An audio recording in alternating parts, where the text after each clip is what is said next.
તમારું સ્વાગત છે। આજે બનાવીશું ચોખાના લોટમાંથી બનતી વેફરની રેસીપી, જે તમે આખું વર્ષ સુધી સ્ટોર કરી શકો છો। અને જો તમને ચોખાના લોટનું ખીચું બનાવતા ન આવડતું હોય તો તમે આ રેસીપી છેલ્લે સુધી જોજો। તમને આ રેસીપીથી ચોખાના લોટનું ખીચું પણ બનાવતા આવડી જશે અને વેફર પણ। તો ચલો ફટાફટથી રેસીપી શરૂ કરીએ। અને રેસીપી પસંદ આવે તો વિડીયોને લાઈક અને ચેનલને સબસ્ક્રાઈબ કરવાનું ના ભૂલતા। તો હંમેશા ચોખાની વેફર કે પાપડ બનાવવા માટે આ રીતના જે ખીચડિયા ચોખા આવે છે એ જ લેવાના। મેં અહીં 1 કિલો લીધા છે, તમે કોઈ પણ નાની સાઇઝના ચોખા લઈ શકો।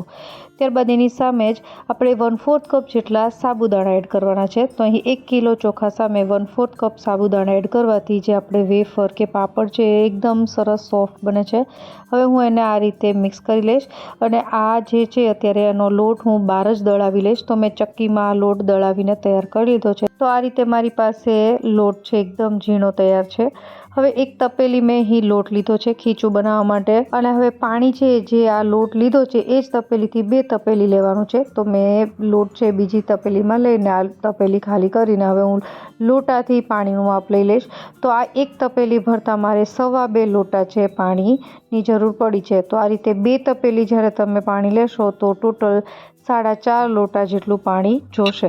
તો અહીં જ્યારે પણ તમે ચોખાનો લોટ છે એ જેટલો લ્યો એના સામે 2.5 ગણું જેટલું પાણી છે લેવાનું, જેનાથી જે તમારી ખીચી છે એકદમ સરસ સોફ્ટ બનશે। હવે આ પાણી છે ઉમેરી દીધું છે। હવે મીઠાનું માપ જોઈ લઈએ। તો અહીં ટોટલ 4.5 લોટા જેટલું પાણી થયું છે, એની સામે આપણે 4 ચમચી જેટલું મીઠું એડ કરવાના છીએ। તો અહીં જેટલા લોટા પાણી લીધું છે એટલી ચમચી છે મીઠું એડ કરવાનું।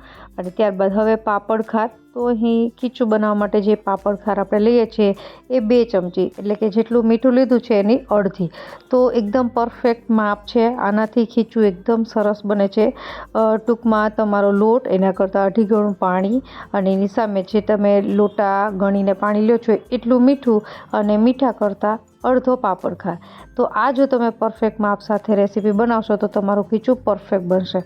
હવે અહીં પાણી સરસ રીતે ઉકળી ગયું છે, લગભગ 10 થી 15 મિનિટ જેટલું મેં ઉકાળ્યું છે। હવે ગેસ બંધ કરી દીધો છે અને વેલણ છે એની મદદથી આપણે ધીરે ધીરે આપણે લોટ એડ કરતા જવાનો અને વેલણ ફેરવતા જવાનું, જેનાથી ગાંઠા ન બને।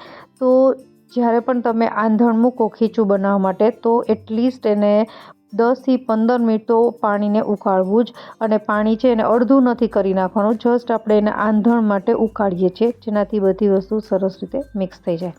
તો આ રીતે મેં ધીમે ધીમે લોટ એડ કરી દીધો છે। જ્યારે પણ તમે ખીચું બનાવતા હોય ત્યારે એકસાથે લોટ નથી એડ કરવાનો, ધીમે ધીમે એડ કરતા જવાનો।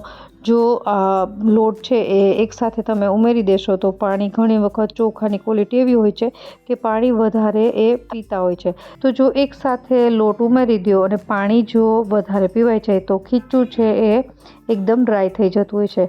તો ખાસ જ્યારે પણ તમે લોટ એડ કરો તો ધીરે ધીરે એડ કરતા જવાનો, અને ખીચીની કન્સિસ્ટન્સી આ રીતની આવતી જાય તો જે બાકીનો લોટ છે ન ઉમેરો તો પણ ચાલે। તો સેમ આ રીતે ઘણા ચોખા છે પાણી ઓછું પણ પીતા હોય છે, તો એવા ચોખામાં પણ તમારે ધીરે ધીરે જ લોટ એડ કરવાનો, એટલે તમારું ખીચું છે પરફેક્ટ જ બનશે।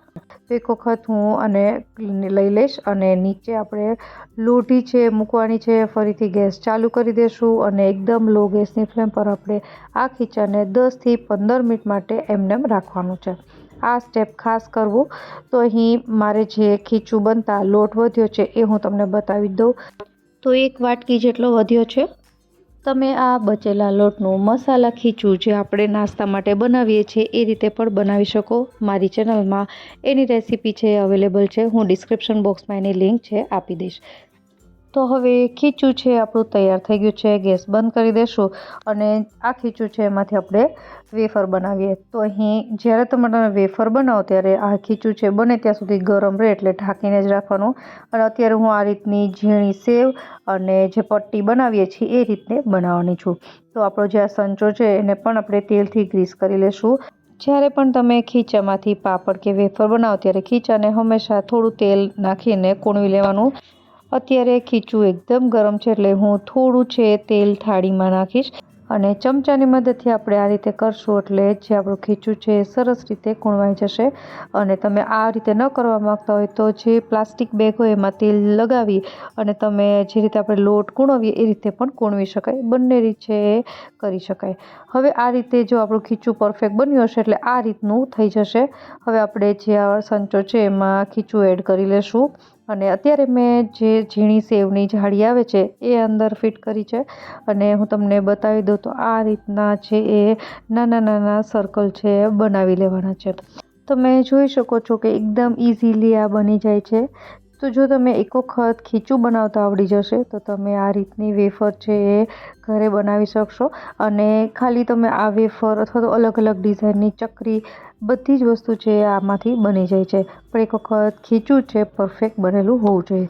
તો જો તમે પહેલી વખત પણ બનાવવાના હોય તો તમે આ રેસીપી પ્રમાણે બનાવશો તો પણ તમારું ખીચું પરફેક્ટ જ બનશે. અને પાછળથી હું આ સુકાઈ જશે એટલે તળીને પણ બતાવીશ. એકદમ સરસ સોફ્ટ અને ફૂલેલી આ ચોખાની વેફર બને છે. તો હવે બધી જ વેફર છે આ રીતે મેં કરી લીધી છે. અમુક છે પટ્ટી પણ બનાવી છે અને મોટાભાગની છે આ સેવવાળા નાના નાના સર્કલ બનાવ્યા છે.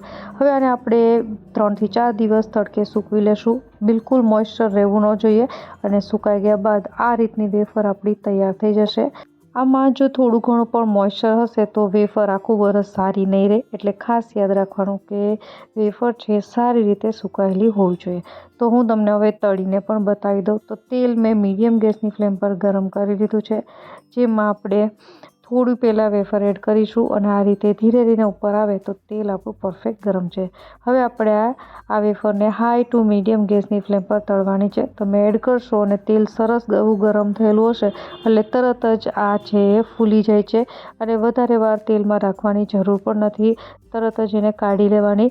તો એકદમ સરળતાથી બની જતી આપણી આ ચોખાના લોટની વેફર તૈયાર છે. આશા રાખું કે તમને આ રેસીપી જરૂરથી પસંદ આવી હશે. ફરી મળીએ નવી રેસીપી સાથે. ત્યાં સુધી બાય.